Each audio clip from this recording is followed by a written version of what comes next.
Excellences, Mesdames et Messieurs, c'est avec une immense fierté que je prends la parole aujourd'hui en tant qu'ambassadeur de Madagascar à l'occasion de cette prestigieuse Journée mondiale de la culture africaine.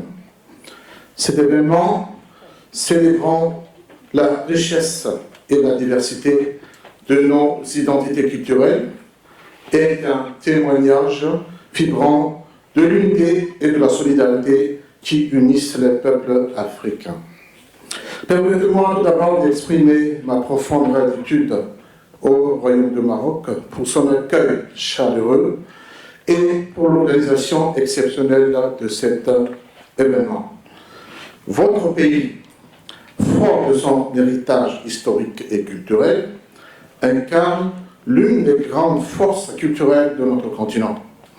Et c'est un honneur pour Madagascar d'être l'invité d'honneur de cette édition qui témoigne l'excellence des relations entre le Royaume du Maroc et Madagascar, comme disait Madame la Présidente tout à l'heure. Nous savons tous que le Maroc et Madagascar ont un lien historique avec les grandes tâches que vous avez évoquées, très fort, parce que nous avions accueilli Sa Majesté le roi Mohamed V et sa famille pendant son exil entre 1953 et 1956. Et donc en 1955, excusez-moi, mais en 1956, donc il y a eu l'indépendance du Maroc. Et cette histoire est toujours marquée dans nos cœurs et dans notre esprit. Mesdames et messieurs, la Journée mondiale de la culture africaine, célébrée chaque année le 24 janvier, présente de nombreuses cultures dynamiques du continent africain et des diasporas africaines dans le monde, renforçant ainsi la mission de l'UNESCO de promouvoir le respect de la diversité culturelle et la créativité humaine dans le monde entier.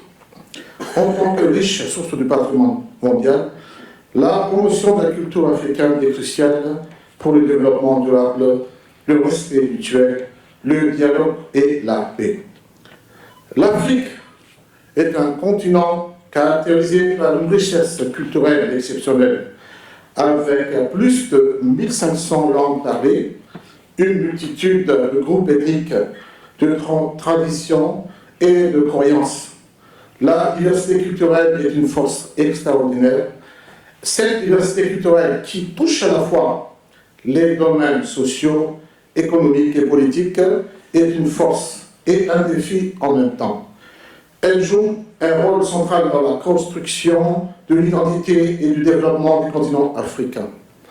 La diversité culturelle est un vecteur de rayonnement mondial à travers des domaines comme la mode, la musique, le cinéma ou la littérature.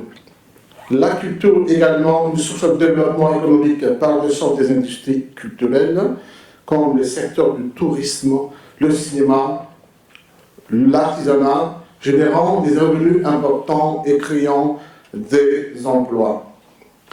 Aujourd'hui, les États africains doivent équilibrer diversité et cohésion pour prévenir les tensions identitaires. La promotion d'une citoyenneté inclusive, au-delà des appartenances ethnico-culturelles, est cruciale pour la paix et la stabilité. La valorisation des langues et traditions locales doit être au cœur des politiques de développement national et international. La reconnaissance des langues et savoirs locaux dans les systèmes éducatifs renforce le sentiment d'appartenance tout en favorisant le développement humain. Il s'agit de promouvoir l'égalité entre les groupes culturels qui est essentiel pour garantir l'accès équitable aux ressources à l'éducation et aux opportunités économiques. La diversité culturelle africaine est notre plus grand atout. Elle est la clé de notre unité, de notre résilience et de notre prospérité. Mais elle exige de nous un engagement constant, préserver ce qui nous rend uniques, tout en bâtissant un avenir commun. Mesdames et messieurs, pour le thème « La culture vecteur de la paix en Afrique », je voudrais vous parler quelques réflexions sur le rôle prépondérant de la culture dans la promotion de la cohésion sociale, la paix et de la sécurité à Madagascar.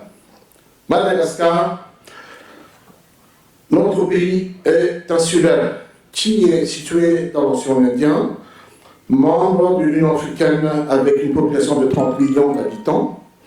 La culture malagasy provient en grande partie d'autres continents. La croyance dans le destin pourrait découler de la cosmologie islamique, tandis que le symbolisme religieux et les statuts confèrent au bétail rappellent l'héritage africain. Les principaux socles de la culture de paix à Madagascar se reposent sur la cohésion sociale, la solidarité, la tolérance et en dernier ressort le fiévrane ou la paix.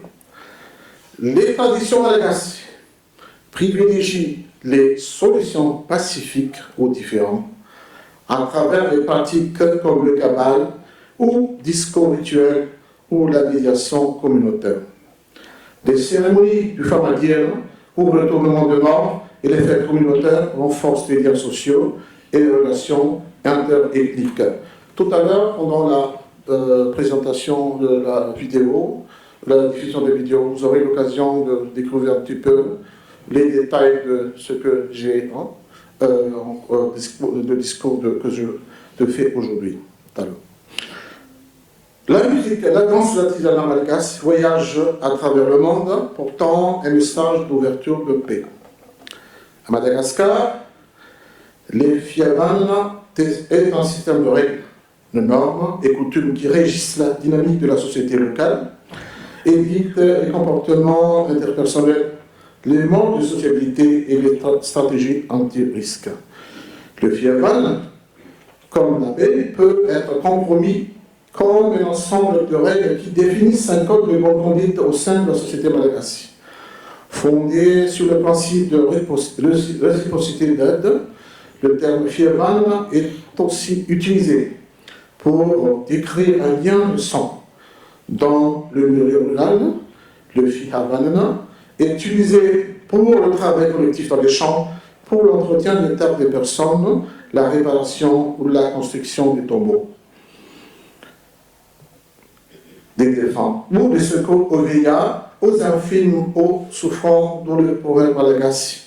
Il vaut mieux perdre les intérêts financiers que perdre la cohésion sociale et la solidarité au fiévrane. Après le fiévrane, il y aura le fraisantine ou solidarité, qui est traditionnellement un devoir social ou une obligation réciproque d'aide et d'assistance ou de collaboration gracieuse qui existe entre les personnes d'un groupe ou d'une communauté du fait de liens qui les unissent. La tolérance, en tant que droit de l'homme, cette liberté est essentielle pour vivre dans une société ouverte, tolérante ou multiculturelle où les personnes peuvent penser, croire et adhérer à la culture de paix. À Madagascar, il existe au moins 18 tribus principales parlant différents dialectes dont la langue officielle est le malagasy. Officielle qui est notre racine. La culture malagasy est principalement basée sur un grand respect des parents, des ancêtres, de la famille et de Dieu le Créateur. Pour résumer, Madagascar s'est réjoui de partager avec vous son patrimoine unique, où se mêlent les influences africaines, asiatiques et océaniques, nos traditions, notre musique, notre artisanat et nos danses reflètent non seulement la richesse de notre culture, mais aussi les valeurs d'hospitalité qui caractérisent notre peuple. La richesse culturelle de Madagascar est bien plus qu'un simple patrimoine. C'est une véritable force qui inspire la paix et l'harmonie tant au niveau local qu'international. En valorisant sa culture, Madagascar montre que l'identité, l'entente et la solidarité sont les piliers d'un avenir pacifique et prospère. En mettant en avant ces aspects de la richesse culturelle de Madagascar, il est possible de souligner combien la diversité et le patrimoine contribuent à l'instauration et au maintien de la paix. La paix naît lorsque la diversité est célébrée et notre pays Madagascar en est la preuve vivante. Mesdames et messieurs, le Maroc ouvre l'insablement pour le renforcement des valeurs de paix, d'harmonie, de connaissance et de respect de la diversité culturelle et culturelle au niveau régional et international, et ce, sous les hautes orientations de Sa Majesté le roi Mohamed VI, que Dieu l'assiste. Le Maroc est également fier d'avoir largement contribué à l'adoption et la mise en œuvre d'un plan d'action, document et résolution qui constitue la pierre angulaire des efforts et initiatives onusiens visant la promotion de la culture et de la paix, les valeurs de modération et de tolérance contre tous les mots de discrimination et d'exclusion. Madagascar, en tant que partenaire engagé, salue le Maroc pour son rôle essentiel dans cette quête d'unité et renouvelle son attachement à une collaboration mutuellement enrichissante. Mesdames et messieurs, avant de terminer mon discours, je voudrais souligner que notre continent africain est un véritable trésor de créativité et d'innovation, et la culture est au cœur de son développement durable. Elle est le moteur pour l'éducation, l'économie et la paix. À travers les échanges culturels, nous renforçons notre capacité à affronter l'ensemble des défis contemporains tout en préservant l'authenticité de nos traditions. En cette journée dédiée à la culture africaine, nous célébrons aussi une vision d'une Afrique unie, fière de ses racines et tournée vers l'avenir. Ensemble, faisons en sorte que notre diversité ne soit pas une sorte de division, mais une lumière qui éclaire le chemin d'une Afrique fière, forte et solidaire, car dans nos différences réside notre plus grande richesse. Pour terminer, je tiens à remercier toutes les personnes ici présentes, chercheurs, universitaires, artistes, panélistes, décideurs et passionnés de la culture africaine pour leur contribution à la valorisation de notre héritage commun. Je voudrais remercier spécialement le Centre culturel ICLID, l'Association Africa Women's Forum, la Fondation Mohamed VI de la promotion des œuvres sociales et de l'éducation et de la formation à tous ceux qui ont contribué à l'organisation de cet événement. Nous pouvons dire que la culture africaine est une référence mondiale, un modèle de diversité et de créativité et surtout un vecteur de paix. Vive la culture africaine, vive l'amitié entre Madagascar et le Maroc et vive une Afrique solidaire, unie et prospère. Mesdames et messieurs, merci de votre attention. Mesdames et messieurs, à présent, nous allons vous projeter donc, un petit film, une petite vidéo sur la culture, sur le pays de Madagascar, un film de 4 minutes qui résume en fait notre pays et sa culture. Merci.